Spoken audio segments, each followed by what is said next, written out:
Hello and welcome to The Second Look. My name's Sam Davis. My name's Tom Jordan. Oh, you got a smile on your face? I have, mate. Why is that?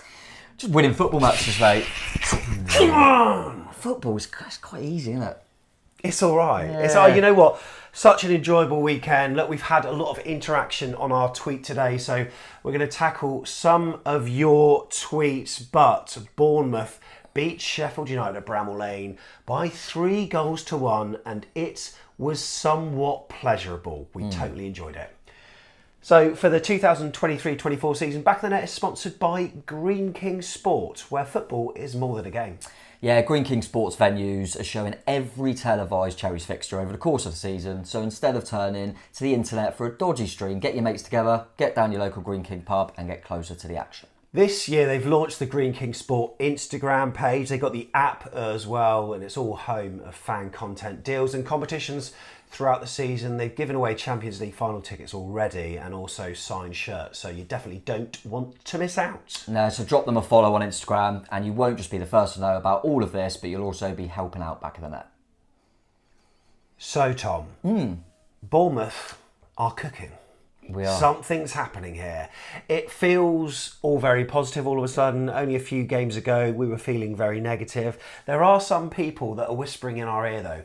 Yeah, but it's only Sheffield United. Yeah, but it was only an understrength Newcastle. But we're all happy. We've got to enjoy these moments when they come to us, and that was a really good weekend. Yeah, for sure. And you can caveat that by going, okay, well, we're in the bad run. We had such and such out. We had such and such out. We had such and such. So, yeah, you still got to beat what's in front of you. And I think Newcastle showed against Chelsea that under strength or not, they're a good team. Sheffield United, did they have a couple of games without defeat before us? Yeah. Good point at Brighton, obviously beat Wolves not too long ago. So they've shown they're no mugs. And, yeah, and it wasn't just victories, which I felt the Burnley one was to a degree a while back. That first win was just get the win. But the last couple, I thought, no, both scorelines have flattered the opponents. I mean, completely. We could have scored so many goals in both them games, and but we're getting more clinical. But you think, blimmin' heck, if we had finished some of them chances, we're not missing sitters, but keepers are putting off saves, and we're having so many opportunities. I mean, the stats speak for themselves in terms of shots on target and shots in general. I think we had like, I don't know how many shots we've had on target in the last two games, but it's chalk and cheese to what we've seen before for a long time. So that's positive, because that's when you know, forget results for a minute, you think what we're trying to do and be a bit more front foot and cause teams problem is now quite evident. And that's really promising, mate, and exciting and enjoyable to watch. So we called it a 6-pointer. It effectively was, because if they had closed the gap, it would have been 1. But as it stands, 7 points between us and Sheffield United. There is the league table. It's looking beautiful. Of course, we know that Wolves are playing Fulham, possibly as you're watching this. If you're choosing to watch this or even listen rather than watch MNF, credit to you. Just give us a thumbs up if you're one of them. Unless Wolves pump Fulham by 4. I think Bournemouth are staying in 16th position, but it certainly looks more healthy, especially that column on the right, mate, which has got more green squares than before. Yeah, no, definitely. You look at all the teams around us and we're the ones with the most greenery. Just looking there, I think my maths is right there. You know, I'm not the best at maths, you're good. We're closer to Chelsea than the drop zone. Yeah, we are. Yeah, we are. Well, I'm leaving it at that, mate. That says it all. Let's also take a look at the baseline tracker table. We love a bit of baseline now. We haven't done this in a while, but look, play it back. Are doing all right. There you go. We'll only put this on when things are good. Bournemouth, because of that away win against one of the other sides in the other 14, we are on par, which is absolutely brilliant to see. I've got a feeling we may be going up that table as time goes on. Who knows? But really good performance, and it's clear to see we're now starting to see a bit of rhythm in Andoni's play, and we're now seeing players playing in positions that we think, you work there. Yeah. And there were a series of players over the weekend that I thought he works well there. Yep. He's now found his position, and overall, I just thought The synergy within the side, it all clicked really well. I think every player to a man was absolutely superb. The fact that we're struggling for man of the matches in that, that's true. I think really exemplifies how good it was. We've got a number of tweets that we're going to talk about, specific players, but mate, 90 minutes of pressing, so many shots on goal, not a hint of sitting back. How much of that performance was us being good? How much of it was Sheffield United, not as bad as Sheffield Wednesday, being poor? Bit of both for sure. Because they were awful, and you made a statement on the vlog, sorry to interrupt, but at the end of the vlog, you said, this is now our 6.5 season in the Premier League. And you know, despite the fact we beat Hull 6-1, and we've had some good results. We've had some great results. They were the worst side that we've played so far, you said. Yeah, I've never felt so comfortable in terms of breaking through them with ease, but also no real... I mean, yes, they got that goal at the end with a cross last kick of the game.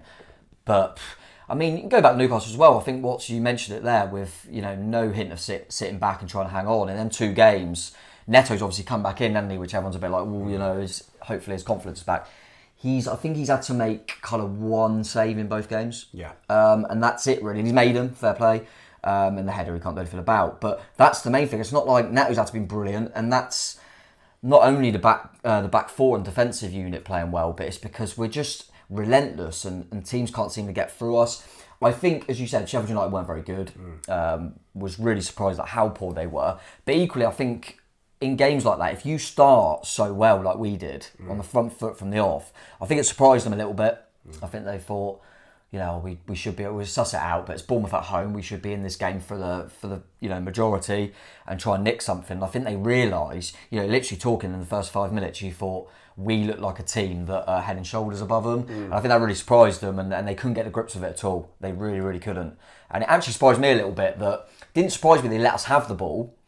But I thought, this will be a question because we're better at kind of countering on teams with our pace. I thought, can we control a game? Yeah. And we did it really well. And I think a lot of it started from Lewis Cook, who I'm sure we'll get onto. But in that role, is when you're in them sort of games, you need your player that's sat in there to dictate the tempo of the game. And I thought he did that throughout. So, yeah, from minute 1, mate, right to the end, it was so comfortable. Usually we'll leave this until the end of the show, but we'll just take a look at the average positions already on this. And one thing I noticed that Sheffield United, like as a whole, they were a little bit narrower versus Brighton than they were against us. So, but we stretched them, and that's why they were slightly wider. So they were less compact where they're strong, and they were getting dragged out. And that's because we were. I mean, the width that we had.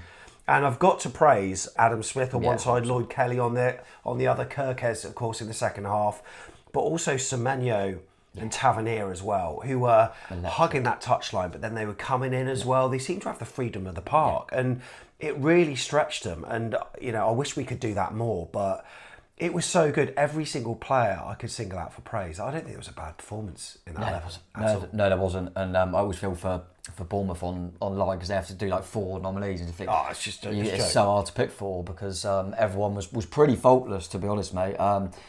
Which was great to see. And as you say, they kind of like to set up in a back 3, and they were a back 5 within 5 minutes because they couldn't get out. They couldn't get out at all. They couldn't cope with Semenyo and Tav in particular. And they were so deep on them to it allowed our fullbacks to get forward. And in the first half as well, our fullbacks were really high. Yeah, and if you look at our fullbacks at the start of the game, no disrespect to him, obviously, but Smithy obviously aged a bit more now. You think he probably ain't got the legs to bomb on like an Aarons. And then Lloyd Kelly is a centre-back. But they played like wing-backs. Yeah. And, you know, credit to both of them because they're not natural at that as much as, say, an Aarons and Kirkes. But that's how much of a licence they had, and that's how much the way Andoni likes us to play, he's telling them, just get up there, you're fine. Absolutely fine. And I think our centre-halves as well, by the way, they won't get the credit because of how good we've been going forward. But we've been allowed to take risks because them two have been superb in the last couple of games. They really have. And in fact, I'm going to bring up some stats really early in this because there were some really good stats from the other 14. Now, this is actually covering all 20 clubs in, not just the other 14. And you can see, in terms of the accurate long passes, Marcus Zanetti is right up there. Yeah. But it was not only him doing it as well, like Ilya Zabani was certainly I think AFC Bournemouth put together a tweet featuring 2 minutes of his blocks and his long-range passes, but also blocks and clearances, look at this, all 20. He's up there as well. And I think they should be singled out for praise, but weirdly, they're the ones that will get the headlines the least. Yeah, probably. But that tactic of mixing it up with these long balls, it must, like, if you're a Sheffield United midfielder, you don't know what to do, because we've got our fullbacks that are pressing high, and sometimes they're coming back to collect the ball. I saw these regular patterns of play sometimes where Adam Smith might have been bombing on, but then he would come back and give like Marcus Senesi or Zabani an option. He would collect it, and then he would just play this parallel ball for then Lewis Cook, who comes in, puts it over the top. So if you're a Blades midfielder, you're thinking, okay, are they going long here, or are they going to build up the play? And we just had them bamboozled. And the amount of successful long passes from both Ilya and Marcus, I think, really, really good to see. And they were superb. They were. I think that's because, you know, we've spoke about this like ever since he joined the club. But Meps, you always feel for him because he comes out the side, and he's done nothing wrong, and he's a good defender. I'm convinced that the only reason Senesi's in ahead of him, I don't think it's defensively. I think it's because Senesi can play net balls, is passing. He done it, I think we mentioned it after the Newcastle game, that both the goals, if you went all the way back, come via a Senesi long ball. Kluivert said, didn't he, after the game, that yes, their goalkeeper's made an error. But I was saying to Marcos, you know, I've got a bit of room here. And he just plays it, and it looks like just a long pump up the field, but Senesi's done it so consistently that you know there's a plan there. And as you say, mate, we're happy to do that because we've got the pace. But equally, if they then set off and go, you're not getting in behind, we go, all right then. People like Tav, Kluivert, Semenyo, they can have it at the feet and they'll beat a man. And we haven't had that for a while. And they can just drive past someone. So, I mean, both of them should be praised equally. Tavernier, of course, will get the plaudits for the goals. But Semenyo, I mean, absolutely superb. He got an assist, of course. But I don't know what it is about him. It's this strength...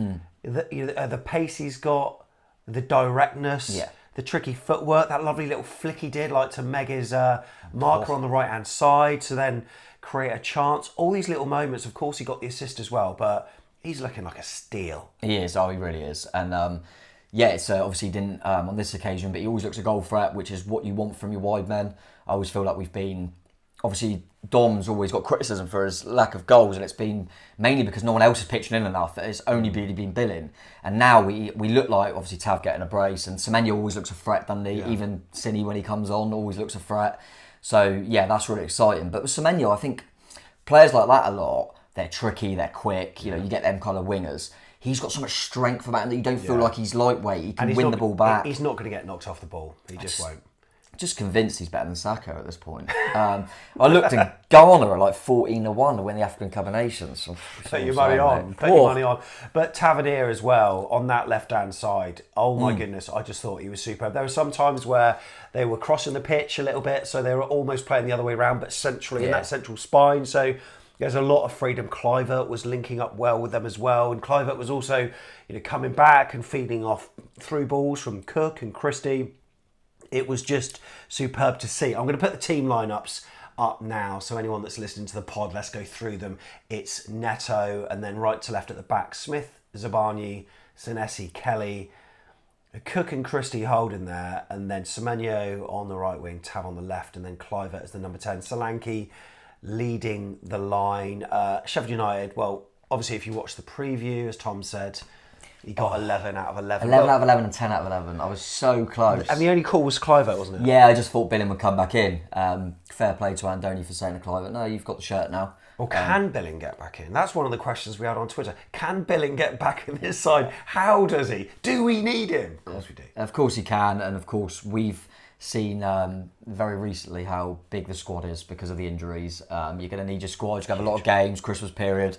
Wouldn't surprise me when we've got kind of the Sunday, Wednesday, Saturday kind of thing that he might make a few changes. But yeah, I think, and we're trying. You said it then at the top of the show about kind of players finding their positions. You got to remember, a new gaffer coming in, he's going to have to try and figure some stuff out, and he's going to go, oh, what do I think about in there? And it's going to take a little bit of time. You add in so many injuries. I think I heard that Andoni's yet to be able to name an unchanged side, and I don't think that's anything to do with him not wanting to, because no disrespect to Smith, but he would have for this game. Yeah. But Aarons gets injured. So that's why you're seeing it's finally now starting to be like, okay, he's getting, oh, hang on, Kluivert is quite good in that. Oh, Christie can play a bit deeper. Yeah. And these sort of things. And Kelly is all right at left back. And I think it's no shock that really, if you actually take a step back, you go, okay, it's taking a bit of time.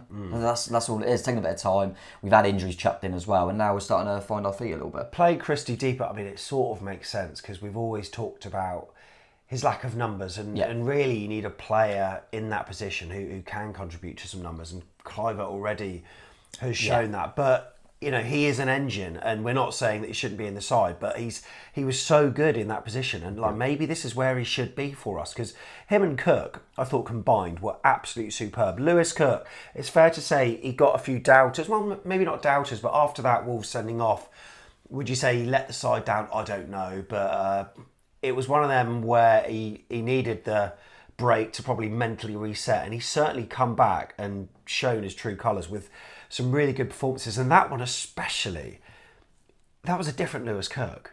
I just wonder if it's a confidence thing. He was taking on players, running down the right flank, so good on the ball. Christie was marauding forward, getting up there with pirouettes and shots on goal. Shot on target from Ryan Christie. Perhaps the pressure of not having to be a numbers guy for Ryan Christie is actually the solution, because he might produce more in that role. I think going to Lewis, I think we're probably finally seeing that player that we thought we'd get that many years ago. But listen, it's mainly been down to some bad injuries for him. And obviously other players that would come in and take his place, and he'd struggle when he'd come in and out of the team. I think Andoni's found his position. I think we've said, and I've definitely said it, what is Lewis? Because I've always said he don't get enough numbers to be kind of a box-to-box and advanced midfielder. And I go, and it used to always be, no disrespect, but he's not as good as Lerma sitting. So you couldn't really find a place for him. And now I think Andoni and the way we want to play, we found a position for Lewis Cook. So how does Alex Scott get back into this side then? Yeah, well, he needs it. But no, and listen, we've got England are favourites for the Euros, and Lewis Cook, Declan Rice and Jude Bellingham wins you the Euros for me. So, but no, Lewis it's so good to see as well. I think everyone's I think mainly because of the injuries, everyone's just been begging for Lewis to just know what's in him. Yeah. And like you said, mate, sometimes he's just gliding through players, and his passing is incredible. And I think he's getting more intelligent off the ball as well. And I think he probably is, thriving off the fact that he's got Christie doing all that running next to him, and he can kind of be in the right areas. I think he's good at kind of breaking the play up a bit better now. He's quite tenacious in the tackle. And I was about to say that. His tackling as well, winning the ball, sliding tackles. I love to see that from him. And that's coming into his game now. He knows that if he's going to play that role, we all know how good he is on the ball and his passing range. He needs to have a bit of that about him as well when the teams try and break on us, and we've taken a few risks. So it's just delight to see, mate, and just stay fit. If he can just stay fit, he's going to be so good for us. And I was absolutely buzzing for him. And it was. I mean, like you said, mate, you could have named so many man of the match, but if Tav doesn't get two, I think Lewis gets it for me, because I just thought he ran the show in the middle of the pitch, and you've got to remember the way they try and play.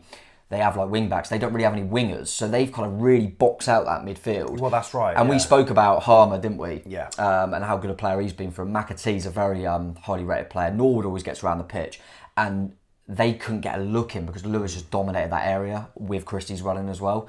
And then they didn't know what to do with Kluivert. Yeah. I think that's a little point I just want to make, that Kluivert, I think he's more intelligent than he gets credit for. Because I think you look at him and go, he's quick, he takes people on, he has a few shots, blah, blah. But what I've noticed since he's been in that role is how many times he's got the ball and he's just got acres. Yeah. Well, that means he's picking up the right pockets. He did that a lot in the second half. Yeah. I noticed he come a bit deeper and there was no one around him. And he just turns and he's in. And we see players doing that against us. Yeah. And this time it happened for us, and I thought it was so good. I mean, there was a great attack in the second half where it seemed like he had acres, and he does do the right thing. He spreads it wide. He'll go on a run. He'll pull defenders in. He'll spread it wide. Then he's happy to have a shot now and again. Exactly. And his goal as well. I was just absolutely delighted for him. And the stat that he's got at 24 years of age. What's it again? 6 in the top 6 leagues. He's scored in every. I mean, it's crazy that he's been at that many clubs at 24. Yeah. But that's a great little stat for him. And really pleased for him, because I think they're the perfect goal scorers. I think I said it on the vlog, because Tav, and I know Kluivert scored in the cup, but Tav and Kluivert have been really, really good, but they're the two of the attacking players that haven't scored in the league, and they both score, and it's now we're going, bloody hell, we're getting goals from everywhere now. Well, let's do the first half goals then. So Tavernier popped up first. Semenyo won it on the right flank. It was played into his feet. Great first touch to get it out of his feet. I think he's playing it to Solanke. He is, 100% he is. He saw that run. I don't even think he saw Tav there. I didn't. But Tav just stuck out a boot and then managed... So all of their defenders were perplexed by that because they were all tracking Solanke. And it just opened up for Tav. It was one of the easiest finishes But they'll have. that's what I was going to say. That's what Andoni wants, is when we get in them areas, we've got so many bodies. Yeah. So we've got so many bodies and so much fluidity that there's someone can pop up. And like you say, we're trying to play a ball into Solanke. And how many times have we seen that? If it's not perfection, he's the only one there. Yeah. And Tav drifts in and Bodies waiting in for the the box. keeper to go down and just a lovely finish for him. So yeah, really pleased. He should have scored after though. Well, yeah, that was. I mean, both of his main efforts in the second half. One of which was successful, of course, early on. That one was just by half time, wasn't it, where the ball was squared. Great attack from us. That was Semenyo's little flick, wasn't it, back that was really good. And then he put it on a plate for him. But it's one of them like. I kept looking to see if there was a bobble. Because Yeah, I just don't there know wasn't. how he's hit that so hard. It's a more difficult technique than it is when it comes to you like that. It's sometimes you have to get your body over it, and it just didn't work out for him. But Getting in them areas again. I think I've said this on the previous show. I love it when one winger gets a ball and the other winger is in the centre. He's come in the other way because Tav's not just staying out on the other flank. He's come into that position. So yeah, he certainly made up for it in the second half, though. Of course, with this brilliant. guy. And then, look, we did score before half time, and that was some good. Again, it came from a long raking ball that didn't really work. But one thing I'm noticing about these long balls, right? We often did it. Zabani, Senesi, as I've said, trying to find Tavernier. Semenyo especially, I thought, one of three things will happen. Semenyo will either knock the ball to Solanke, or he'll hold it up, which is superb. His hold-up play was excellent. Or if he doesn't hold it up, I noticed we're always winning the second ball. Yeah. So we've usually got the ball anyway. So honestly, it's just transitioning up the pitch so much quicker.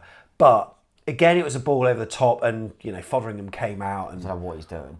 He's just completely I don't know really what he's thinking. He's not under. Yeah, Kluivert's chasing him down as you do, but he's not under loads of pressure to do anything. Really. He just slips up over it. But it's actually a much better finish that he'll probably get credit for. I mean, it's not like Mark Hughes against Barcelona in the European Cup. Those of a certain vintage will remember the angle that was. That was acute. Yeah. But this one, I thought, okay, he's on the right-hand side of the goal. Surely you hit it with the outside of your right foot, so at least it's curling in towards the goal. He hit it with the inside of his left, so it's always curling away. Kind of hit that side net, didn't it? So it actually made the angle smaller than what it was, but it went in the side netting, and really good finish. So pleased for him. And it just maybe will give players like that the kind of confidence and impetus to realise there are no lost causes when chasing down, because sometimes those things happen. And that's the fruits of that. We spoke about how comfortable we were and how poor they were. That's a massive moment because you've been that dominant and you go in 1-0. I think psychologically, the players, you might be like, God, we missed so many chances. Let's make sure we don't. And psychologically in your edge, you maybe get a bit deeper. I think because we got the second goal, it was like, oh, thank God for that. We could just keep playing the same freedom. Do you remember I said on the vlog? It totally reminded me of Bristol City. And then we scored right at half time. Yeah, and that was when Jay-Z scored just on half time. I missed that goal as well. We absolutely dominated them. And we should have been like 3 or 4 up at that stage. But I just felt like 1-0 is a dodgy scoreline. We all know that 1-0, even 2-0 is a dodgy scoreline. But 1-0 especially, a different team could come out from the Blades. Exactly, going into the break, Away from never home quite as well. know, exactly. But that would have killed them mentally. Yes, that would have made them think, oh my God, what's going on? Whereas 1-0, they go, look, we've been awful. So if we up it, we're already 1-0 down. Yeah. The Bristol City one was a lot of similarities actually, because I remember, I don't know if you remember, after that game, we saw Fletcher after the game, and we were all like, oh, that was brilliant. And I remember him saying, we just can't believe we've only won 2-0. Yeah. We should have pumped them. And it felt similar. Obviously, we absolutely did in the second half. By the way, YouTube comment from Dave Watkins. Bless him, but I'll never understand Tom or anyone missing that much of each game just to get another beer. I'm saying this politely and nicely. There's plenty of time before and after a game for a drink. I mean, when that goal went in, I think it was on like 47 minutes, 30 seconds or so. So a lot of fans would have been down there. So Tom didn't do anything different to most people. Yeah. However, your chance are a right to reply to you, Dave Watkins. Go on, what'd you say? If I knew it was Heineken in the can, I might not have bothered. I know. It's one of the things I always remember. I've said this to you before, because everyone do it well. I think most people try and get down just before half time because of the queues. That's what it mainly is. I often think if you go down on half time, by the time you get served, you have to down it. So I used to always think go a couple of minutes before. And then I realised, this is years ago, that everyone seemed to look at 40 minutes as like the 5 minutes before. So I went, if I just do it a little bit earlier than that. And then I think we won a few in a row, this is years ago, and now it's just, I'm stupid, it's a superstition now. Are we a Premier League team? Is Tom going to carry on doing that? Yes, whilst we're in the Premier League. Why not? It's a stupid superstition more than anything now, to be honest with you. But yeah, it is mental how I'd have to do a little thing. How many goals have been scored around that time since I've done it? But yeah, I couldn't care less. It was interesting because we were in the concourse and everyone was singing a Kluivert song as the goal went in. It was quite poetic, really. But it was actually really good in the concourse, wasn't it, at half time? Really good atmosphere in there. Unless you've got asthma or whatever. Don't need a flag going off. So there was pyro when we scored. In amongst the fans at the back and then lobbed onto the pitch. It always looks good for... I mean, we know this. Look, we don't think it's a good thing to take players into the ground, but when they go off, it looks really good. Whether it's in the stands, on the pitch, on the concourse, it does look good. And let's face it, the club did, whilst they have to say, look, these are banned, we don't allow it, it's not good. Promotion pictures. An incredible promotion picture. Players everywhere, mate. Yeah. But no, it was good to just enjoy an away game and everyone being good spirits. It was nice, mate. It was really, really nice. Yeah, it was. So during half time in the concourse, we were singing a couple of new songs. Well, St Mary's is Falling Down. We've sang that before.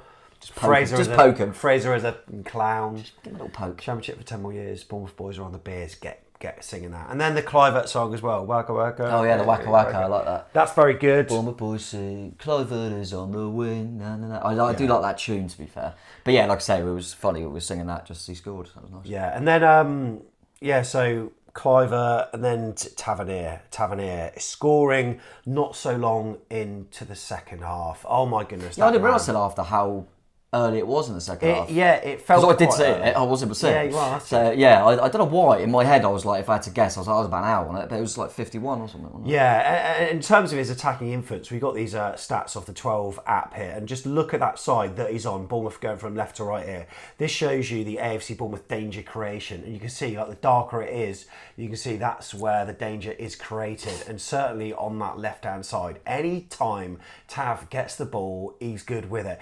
He's not particularly fast. He's not particularly quick, but he has got a sort of change of pace. Yeah, he's got tricky good feet. acceleration. I would knows say, how to beat a man. Yeah, he's got good feet. I think we saw it later for that Christie chance we alluded to, where he just does a few step overs and that. I think he's a lad now. I think as soon as he got that first goal, he's playing with confidence, which is great to see. But I don't think anyone, even though he hadn't scored, he gets picked in everyone's line. Like you always pick Tavernier. I think he gives us so much. And I mean, listen, we saw it last season, didn't we? He virtually saved us on his own with some of his goals. Yeah. And I think we've got a stat that if Tavernier scores away, we win. Yes, that's right. Yeah. And also, if we play in the yellow and blue yellow coaches kit, we don't lose. I mean, we nearly won at Brentford. Yeah, it's true. But yeah, that's cool. It was Stacks, a nice kit as well. Yeah, Tav's just, whether he's on the left, whether he's on the right, he just does everything. I also think he doesn't get enough credit for the work he does backwards. I think because at Borough in particular, he had a long spells at wing back. I think he's kind of got that side of his game as well, which is always helpful, especially when like a Kirkes comes on and he's going to get up. It means you just got a little bit more balance there. But yeah, Tav was brilliant, took his goal really well. Smithy deserves huge credit because he gets forward again, stretches the pitch, and he's got loads of options, but then it slows down. You think, oh, they're back, and he just sees Tav and he picks it out perfectly, and Tav just gets on the blind side and clever little finish, and absolutely buzzing for him. And it was just. That was the only disappointing thing is we've scored on 51 there, and how have we not scored again? Because we were just relentless after that. We were relentless. You can see the match timeline there, as Tom alluded to. Just hope Kenny's all right, mate. That's what I was about to say. So obviously, look, we're looking at the substitutions. We'll talk about the players that came on and the positive effect that they had. But start the second half, Lloyd Kelly didn't come out, and hamstring. We don't know how bad it is or whatever, but Milos Kirkes I thought did really well. Oh yeah, fine. Should have probably scored really. Yeah. Or set Brooks up maybe. Yeah. But yeah, that's the extent of our concerns really injury-wise from that game, isn't it? Yeah, I hope he's all right. It seems like he felt his hamstring. It was one of them, so it hasn't gone, so that's really good, but you don't know how bad it is. I guess they'll only find out in a few days, and with quite a quick turnaround after the Villa game, you wonder if he can do all three, but we'll see. Obviously we know how key Lloyd is. It does bring a wider point that I spoke to you about off air, that I think people have, there was some sort of stat about how many hamstring injuries there's been this season. And I don't know if it's like a... Is that across the Premier League? Yeah, obviously we've seen Neto have a bad one for Wolves. We saw Van der Veen have a bad one for Tottenham. And I think there was a few comments about it. I don't know if you're reading too much into it, but this VAR thing now, a lot of people are saying, when I say there's like medical people kind of saying that if you suddenly stop for 5 minutes and then you start sprinting again, that's a good point. There's more chance of them hamstrings. There's been a lot of hamstring injuries. Well, 5 minutes 28 seconds when we had that VAR decision at D Court. So. Yeah, and you just wonder if it just seems too much coincidence. They were saying about how many hamstring injuries there's been this season, and we're not even in December. But yeah, hope Lloyd's all right because he had a really good game. But as you say, if you're ever going to have to take him off at half time, and I'm hoping that's what it was, he's gone. I think I might have felt something there. Don't risk it. We've got this game. Kirkes will be fine against these lot, and he'll probably cause them just as much problems. Don't worry about it. We won't risk you, mate. That's what I'm hoping. Yeah, absolutely. We'll take a look at the match stats here, and you can see how many shots on target and off target as well. 21. Look at that. Unbelievable. Didn't we have... I think this is right. So we had 11 on target this game. We had 10 against Newcastle. Is that right? So that's 21 shots on target in 2 games. Who come bottom of the league last season? Southampton. Yeah, so the worst team in the league last season. Yeah. That's not banter. They come bottom of the league. In 2 games against them, we have 5 shots on target. Yeah, well, there you go. And that's just a little thing there. It's just showing, we're starting to get there. It's it's not going overboard, but just little things there that you go, right, we're causing so many more problems now. We're so much more front foot, and yeah, that's why it's so much more enjoyable. It's 21 according to the what is it? Who scored 23? So they've got a slightly different shots, metric. I think they do. Yeah, they probably do block shots as well. Bournemouth there with 23 shooting from inside the box, outside the box. I like that from us that we're trying outside. It's like 1, 2, 3, 4, 5, 6, 7 maybe even 8 shots outside the box. So we're trying to score from all angles there. Absolutely. Yeah, Tav definitely won electric, didn't he? Even when he hit one, he always hits them quite well, to be fair. But made the keeper work, didn't he, in the second half. But that was one of many efforts. And look, let's go on to some tweets that have been received. How do we convert all the chances that we're creating, said Steve Cordell. Just put it in the back of the net and keep it away from the keeper, I suppose. That's a great start. I think you're always more worried if you're not creating. Because if you're creating that many chances, goals will come. And at the end of the day, yes, we should have scored more. But in the last 2 games, we've scored enough that it hasn't mattered. And I do think a little bit, there was a few with Sinisterra against Newcastle. We briefly mentioned Kirkes' shot, Tavernier's long range when he's on a hat-trick. We've won the game, and I do wonder, people are going, if we played against... Yeah, but if that's 1-1, does Kirkes shoot? Does Tavernier shoot from that? Probably not. Yeah. So I think there is a little bit of, let's have a pot shot here because, the game's won. So, yeah, but we're creating chances, and that was always the worry at times previously. But now we're creating loads of chances. We'll finish them off. Do you remember on one of the previous pods we were talking about Dom Solanke and the fact he doesn't get many chances during games, therefore he needs a high conversion rate? Yeah. He still didn't get that many chances in this one, really, as a striker. I remember that one in the first half where it just sat up nicely onto his left foot and it went side net. He hit both side net. Second half side net from I actually think he should score that. Yeah. It's not going to be talked about. Oh, well, was that what the keeper saves? And I don't think it's that bad an angle. His feet were planted in a funny way, and he had to swivel his body and get his body around. I felt it. We were right behind that. Something that I would do. Yeah, probably. We were right behind that, weren't we? That's where we were sat. Yeah. And I just remember thinking, that's not as wide. Was this Semenyo shot? Yeah. But I think it looks like first week, he's at an angle. I'm not sure. I think he'll be disappointed that he didn't put that away. But really, he didn't get. But then, what's good about that is that unlike previous games where we were just relying on Dom Solanke, we're chipping in elsewhere with. When Luis Sinisterra came on, brilliant. He just can't get the team because of all the options. But he's had. We will think of the last 2 games where he's made an impact, but. You got to remember, in a 6-1 defeat at City, he was the one that come on and scored. Yeah. So he, in 3 games, has done absolutely everything you'd want from a sub, but you can't get him in at the moment. I'm interested to see nothing against, because I think obviously Clivert's at the right at the moment, and we're talking about Billing in that role. I think Cini could do that role as well. I like him when he comes on. Listen, he's coming on in games where we're dominant, so he could just do a bit. But there was one where he sat him down. Yeah, it was. It reminded me in a way of Callum Wilson against Brighton when we won 2-0. Shifted one way, shifted the other, and then he just had a side foot effort that went in. But he went left, right, and in the end that shot with his right foot, I think, just dragged it past the post. We had a few that just went past the post. Kirk has had one of them, someone else as well. Yeah. But a result of these, I think the reason for us having lots of shots is what Simon Kay alludes to on this tweet, the growing confidence in players to express themselves. And he mentioned the magnificent controlled flicks and nutmegs. He says he's not getting too excited yet, but he's enjoying it. And it's clear to see that players are being able to express themselves and enjoying it. Whereas previously, when these little mistakes were happening, we were just getting punished straight away. Zabani at Everton, there were others, of course. And that just makes you not want to try things because you don't want to be the fall guy. But now, the synergy within the team just means that players are just well happy to try these things. Confidence is there, and that's key. And I think we see it a lot, like we've mentioned, the goals from different areas. So many different players now getting their first goals of the season. Confidence is just seen through everyone. Went through, Ryan Christie suddenly realises he's playing some of the best football since he's been at the club. Lewis Cook, as we said, seems like he's found his position. Everyone just seems like, the confidence is back. And when the confidence is back, you see them, like Simon says, then you can express yourself more. And then when the subs are coming on, they're going, I can try and make something happen now. We've won the game. I mean, what a position for the substitutes. They're coming on and the game's wrapped up when they're coming on. And it means they can just be themselves and like you say, express themselves. So, yeah, really good. He also says, Simon says, Zabani, not only does he deserve a shout for his progression, but perhaps a song. Can Tom please maybe you want to do it on a tweet. Do you want to do it on a tweet at some point? I can do it at some point. Because we've obviously tried to do the I want to dance with Zabani, but everyone knows that it's not really going off, is it? It's not going off. Do you want me to do it? Yes. Okay. So I do I have to sing it, or can I just kind of like go through it a little bit? Okay, just go through it, deconstruct it, syllable by syllable, just sing it, mate. Yeah, I'm trying to remember it now. He comes from Kiev, he wears the red and black, he wears the red and black.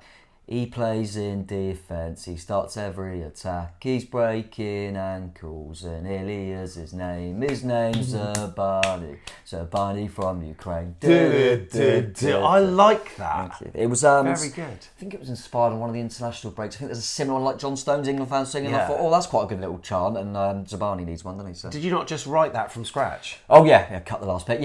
Yeah, wrote that, mate. Just like one of them days where I just thought I'm just thinking about the club, But, how does Philip get back into the starting 11 as Paul Kenwood? We've kind of tackled this already. He'll get loads of minutes. Will it be an injury? Will it be loads of games, mate? There's loads of games. He'll come in.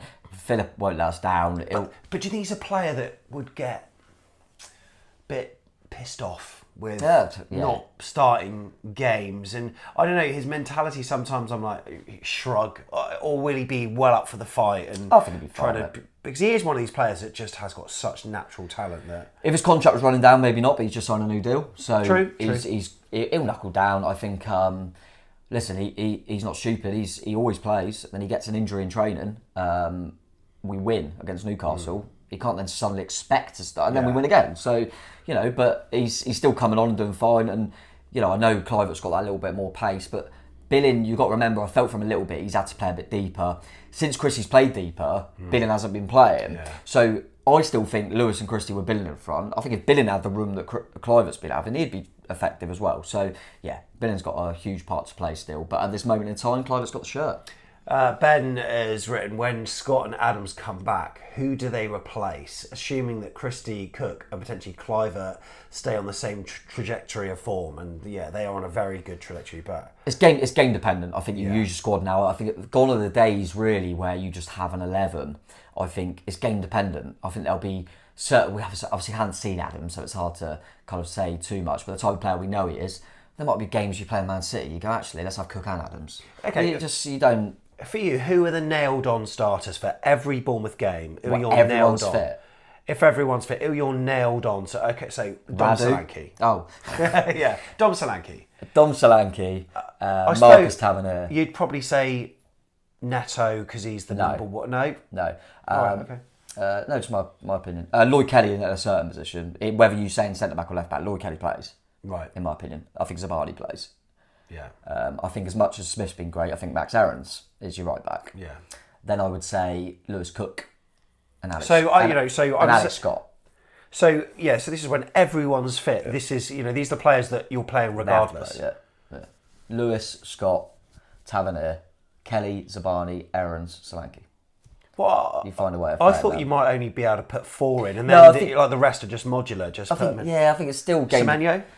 I think now? yeah, form-wise, this is like talking about, you know, everyone's fit, everyone's, you know, like a first game of the season sort of thing. I think at the moment on form, I would say, well, Semenyo, Clive, do you know what I mean? Yeah, but yeah. I think the only ones, I just think that there is still a few that you would find a way to get in. But when I say Tav, you go, but that could be on the left, that could be on the right, that could be a wing, you know, depending on how we're playing. Kelly could be left back, could be centre back. It all depends. Cook deepest, and then Scott could be in front of him. He could be in a double pivot. You know, it all depends on the game. But at the moment, that's probably the few I'd say. But that's saying like Aaron's isn't there on the starter, but we're fine with Smithy. We're absolutely fine. So don't worry. We've got good replacements. That's the main thing. Rob Lee asked Ryan Christie. Well, we'll frame it in a different way. Was Ryan Christie for the last 2 years played in the wrong position? Maybe. I mean, you know, we were crying out for a CDM. We were crying out for someone to fill that role, and it's like, oh, he's under our nose all along. Yeah, no. Why didn't we realise that earlier? Because we always knew that he's not a numbers man. We've said this already, but because we had Jefferson Lerma, we had Lewis Cook, we had Billing, and I just think that at the time they weren't performing badly, especially if you think under, obviously he was brought in, and we had Parker. And Lerma was in there with Cook and Billing. There was no reason to, really. And I think the way Parker was obviously a bit more pragmatic, I think he liked having one of his wingers to really work their nuts off. And in the Championship, we could get away with it because Christie was, you know, he was a good player. And in the Championship, we were fine. I think maybe in the Premier League, we've maybe missed a trick there. We could have done Christie in there earlier. I probably agree with that because I don't think we're not one of the big hitters in this league. So you can't have that luxury of having one of your attacking players that doesn't get the numbers. Yeah. But I think don't get me wrong, I do still think, you know, injuries with loads of games, as we've mentioned, it's just great. Like, Christian will play in that role, but he'll also play in the 10. He will play out wide in certain games, in moments in games. So he's great to have to show his versatility. And I think that's what I'm liking at the moment. Kluivert's now showing it, isn't he, with his versatility. Yeah. Semenyo shows it, Tavernier shows it, Christie shows it. We've got players that you think, actually, if they need to fit in there for 10 minutes, or, you know, we could be fluid and flexible. And as we kind of mentioned at the top of the show, Kelly's there to be a bit more safe at left back. But if a game's like it was against Sheffield, don't worry about it. You and Smithy get on then, we're fine. And Lloyd Kelly really did get down that flank. Wow. Yeah, he was brilliant. Ashley asks, what position in the league do you think we will be in December? Let's actually just take a look at the fixtures that we've got in December. I hate doing this. So obviously, I mean, we're not going to be working out the exact numbers here because obviously we don't know how the rest of the league's going to pan out for everyone else. But Villa at home, Win. Palace away, Win. Man United away. Win that. Oh, come off it. Win that. Luton at home. Win that. Forest away. Always win that. Fulham at home on bot. Win that. Spurs away on you. Dango No, Ouattara. come off it. No, I think, difficult. Villa at home, you take a point, would be, I mean, just saw them at the weekend, they were their 4th when we're going to play them. They're brilliant. If we get a point off Villa, especially with the results we've had, that'd be brilliant. You know what? Sorry to interrupt. I'm going to mention that Tyler Gregory tweet that I saw. Yeah, go on. Bringing us back down to earth. But he might have a point. He said, I think a lot of our fan base will be in for a reality check next Sunday. Villa when we play Villa. Yeah. Too many seem to think that we can beat them comfortably just because we've won 3 of our last 4. They are one of the best drilled teams in the league with talent all over the pitch. 0-0 will do for him. Will it do for you? Absolutely. Stick the place out, at 0-0. I mean, Villa are top draw, by the way. I mean, I know they've had a little bit of a blip with injuries and stuff, but everyone's obviously picked up Tottenham, and rightly so, and Ange Ball, and Villa didn't even place their best levels and won the game away from home. They're 4th, mate. And they had chances to make it even more fun as well. They're good in all areas of the pitch as well.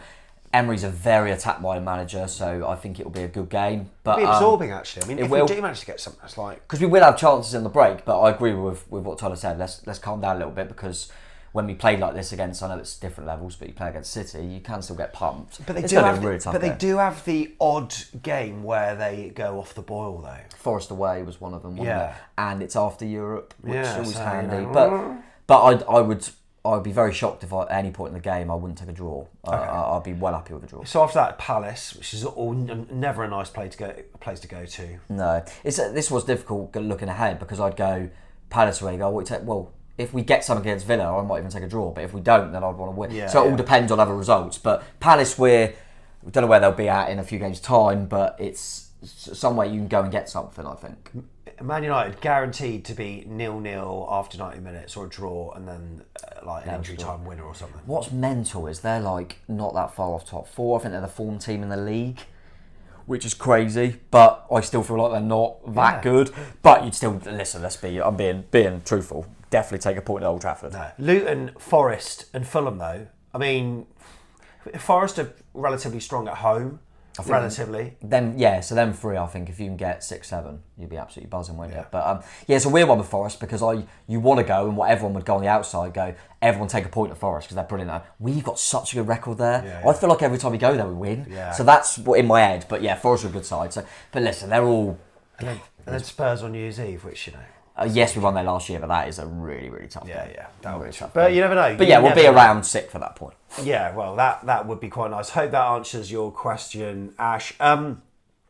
FPL Commander, how patient fans deservedly rewarded with Iraola ball come to the fore now the players understand their roles. Could mention a few on X, I presume, who have the temerity of not having him after a tough run of fixtures due to results and give him the job to save hands like Neil Warnock. Did anyone say that? If they did, shame on you. But it is fair to say our patience has been rewarded, and it sort of makes me think as a fan base we need to be a bit more patient with these things. I mean, we were probably a bit impatient with O'Neill in January, start of Feb, and he came good.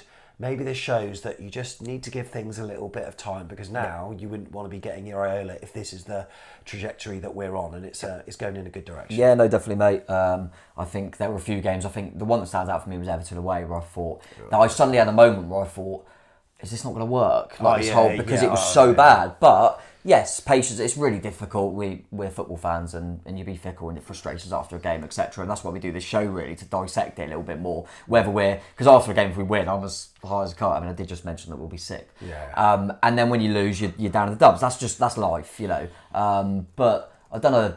I remember doing a few. James Alcott was doing a narrative, and at the start of the season, we were kind of doing it every week. And I remember, because of the what it was, everyone was going, Bournemouth look awful. And I remember a few of them going, everyone calm down. Look, just give it a bit of time. We've got a lot of injuries, it's been tough fixtures, calm down. And it is starting to show now. And I'm relieved, really relieved that it has kind of paid off as with them fixtures, with the injuries. And you think, no, it's come to the fore as we thought. Yeah. Okay, a few questions that is very difficult to answer, really. James starts, realistically, aims for the rest of the season just to avoid relegation or push for a top 10 finish. It's okay to be in the middle of that, and I think that's where we'll probably be. Yeah, we'll see, but I think first season, new manager, really, really difficult start. The minimum expectation is make sure we're a Premier League club next season, and then we kick on from there.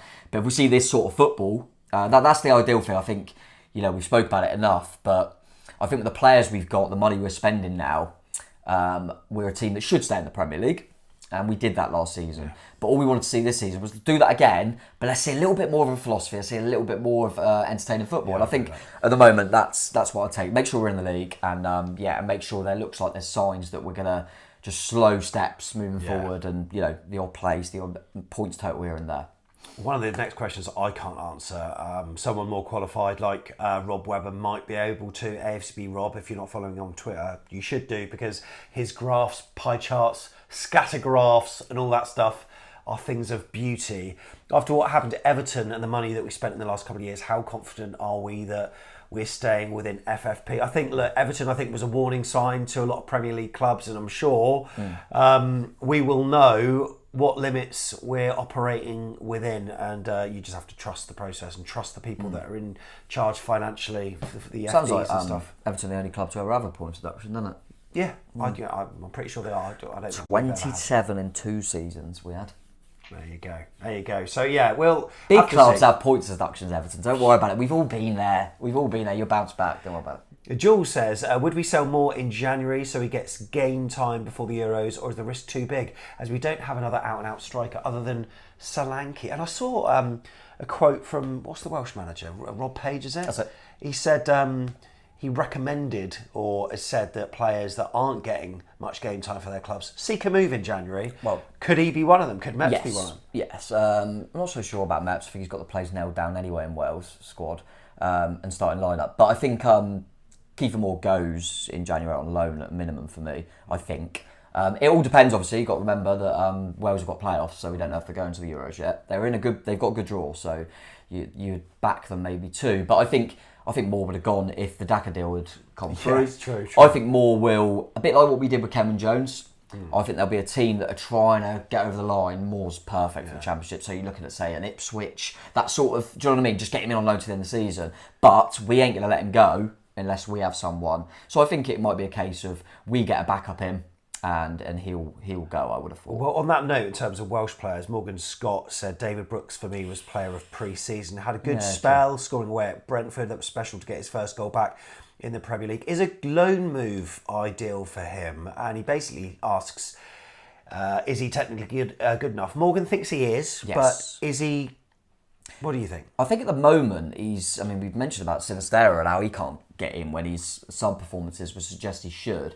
I think the problem for Brooksy, and the only thing he lacks compared to all our other players in that front four, is pace. So the way Andoni wants to play, I don't think he believes he can do the pressing as well. And I actually think it's a shame for him how well Kluivert's doing, because I think that would be more of his role rather than wide. Yeah. But he's not coming on and let us down. He's still a bloody good footballer. I watched him for Wales. He's just so good. But listen, you can't. He's part of the squad, and I think he's a big part of the squad. And I don't think we would take a gamble of letting him out on loan or anything. I think he's still ahead of your Hamid Traore's and Dango Ouattara's for me. So Brooks still have a big part to play for me. Players in those positions are naturally more interchangeable and disposable than what you are if you're a right back. Definitely. And I think we would have said not long ago we'd have said, why did we bring Kluivert in? All it takes is, so Philip Billing gets an injury, Kluivert gets his chance, now you can't drop him. Yeah. So all it needs is someone, I'm not being funny, but probably will get injuries. We seem to. And Brooksy will get a game. If he takes it, he takes it. And that's what Semenyo's done. Yeah. That's what Kluivert's done. So yeah, he'll get his opportunities, as whether he takes them or not. But I still believe in Brooksy's quality, no doubt. We've chatted a little bit about Lewis Cook already. Tom Humphreys asks, could he be potential captain? He's captain material, isn't he? He's done it before for the young England. I think he could be. I think he's wore our armband before, hasn't he? Whether it be friendlies, he feels like a captain on the pitch, doesn't he? Obviously, you've got Neto, which is obviously the keeper that's the captain. But I think he's certainly one of them ones that... And you've got to remember, actually, with a lot of new players, he's one of the more experienced ones and been in there a long time. So wouldn't shock me if he ends up getting the armband at some point. Next, this is good from Tom Palmer. The slander on Adam Smith's name. I haven't mentioned him too much in this, but that cross was a thing of beauty. On the energy that he had during that game, the amount he got forward... He was absolutely superb. What's that now? His 351st appearance for AFC Bournemouth or whatever it is. We didn't really mention this recently, but he deserves huge praise. Only one left from that first that's it. Promotion to the Premier League. Always reliable, always consistent.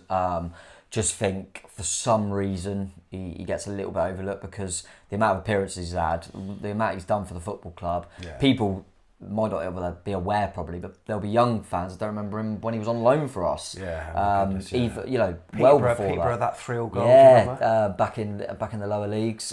He's played for England at youth level. Yeah. He's a bloody good player, and I just think that he's not. I've said this before with other players. He's not brand new and shiny. Yeah. And people get a little bit, he's a bit older, let's replace him. And Aarons has been really, really good. Yeah, so I appreciate that. But there were a few people before the game kind of going, do we play like Tav at wing back? Now Aarons is like, just play Alan Smith, he's fine. I think Aarons is your main right back, but if he's out, that's why you keep Smith. And Smith's reliable, consistent, really pleased that he's got a number there by getting the assist as well. Absolutely. Played really well, so yeah, love Smithy, we'll always love Smithy. And he's a great guy to have in the dressing room, it seems, when you hear about what other people think of him. So yeah, class for Smithy. Sorry if we didn't get to read your tweet out, but if you go onto our profile, you can see a number of interesting comments there. And if you want us to maybe pick up on any of those, just pop us a message in the YouTube comments below. By the way, if you are watching on YouTube, have you done a couple of things? Because we really like it when you press the like button, is that right? Press that helps us for some reason, so do that. Hugely does. Yeah, really appreciate that. You can click the bell if you want. If you do that, then it'll just tell you when a video goes out, basically, so you have to keep checking. And then most importantly, please click that subscribe button. That means a lot to us. And yeah, we just really appreciate it because there's loads of videos always out. And a mini little break for the international break. But yeah, good to get back and talking loads of football and all things Bournemouth, but also Premier League. So yeah, please do it. You know what I love doing? Here we go. On a Sunday morning, mate. What? Do you know what I love doing? Go on. No, not that. I love watching your video on Telegram. Thank you. Your player ratings video. It's a lovely... Oh, do you not know about this? So to anyone who helps us out financially, just a monthly of like £3, that's the minimum it can be, and that's just the price of a coffee. Actually, not even that. Coffees are well expensive these days, but £3 every month goes towards helping fund the podcast and helping with our new equipment purchases, like new cameras, new mics and stuff. Really appreciate that. Oh yeah, by the way, I forgot to say, my laptop, my MacBook, has anyone like updated to the new version, by the way? Sonoma or something. It's a brand new version of the Mac software. I have this like photo editing software that I use, stopped working because it's incompatible. Oh. So I had to buy a new subscription. Your money's help with stuff like that. Yeah, so if you think the thumbnails look slightly different at the moment, that's because they are, because I'm getting to grips with learning the new software that I'm trying. But your money's really helped. And as part of that, you go onto our Telegram chat group, which is a lovely community. Yeah. And in there, we post bloopers, first looks. We've done a lot of that recently, but also Tom's player ratings show. Enjoyed watching it on Sunday mornings. Like 10 minutes, chilled out Tom, talking us through your man of the match performances. You went for Lewis Cook, is that right? Yes, I did, yeah. What about the who scored one, the one using the stats? It'll be Tav when he scored 2. Yeah, but is it though? Yeah. It is Tav with 9.1, but there you can see everyone's stats there pretty good. I saw some national newspaper, whatever it was, that their ratings for Sheffield United, like one of the players scored 2, another scored 3, like really, really bad. But look, some really good, like Cliver up there with 8.3 as well, Semenyo 8.2, some really good numbers. Yeah. But if you want to get on Tom's and ours Telegram group, afcbpodcast.com/coffee. We truly do appreciate the support. It means an awful lot to us. Thank you so much. Good ratings there. Yeah, I was just saying that. Remember in the preview I said, I'm looking forward to seeing Luke Thomas. I think he's a player that he was awful. Absolutely awful. I don't know what He was the one happened. that scored 2, I think. Yeah. He had a stinker. So, Sheffield United did not have a good day, but let's give ourselves credit for that. Oh, by the way, Bournemouth fans, psst, right. So we've got this giveaway on our Twitter. It's our pinned tweet at the moment with Foco.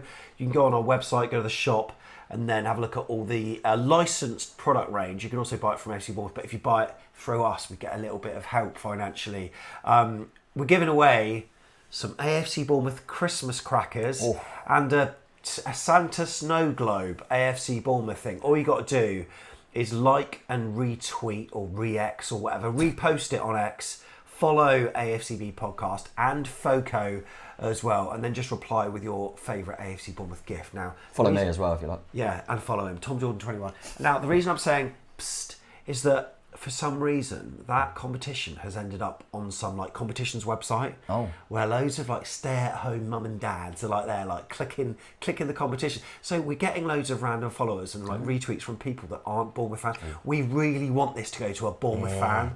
So please go on, make sure you retweet it and do all the things we say, because we're going to be giving that away Wednesday. So get them in by Tuesday midnight. All right.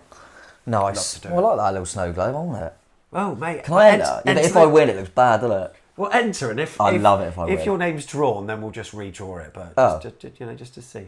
Oh, it's been an absolute pleasure. There's not much more to cover. I think it's been a really good weekend. Spent the weekend in Sheffield. Happy birthday to Lucy. It was a very, very good Saturday indeed. I'm going to say to you, you're going to be like, what? I didn't have that like euphoric feeling on. You are so entitled.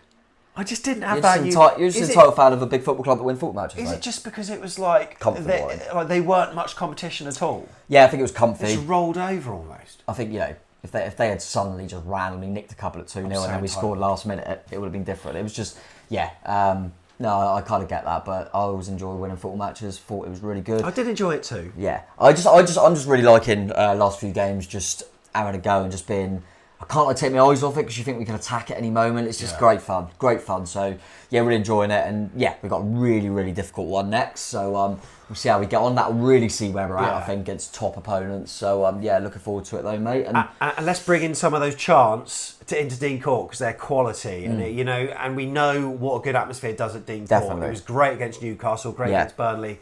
You never know.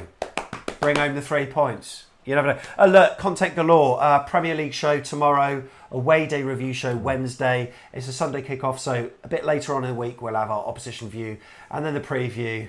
So yeah, like and subscribe, and we'll see you in the next one.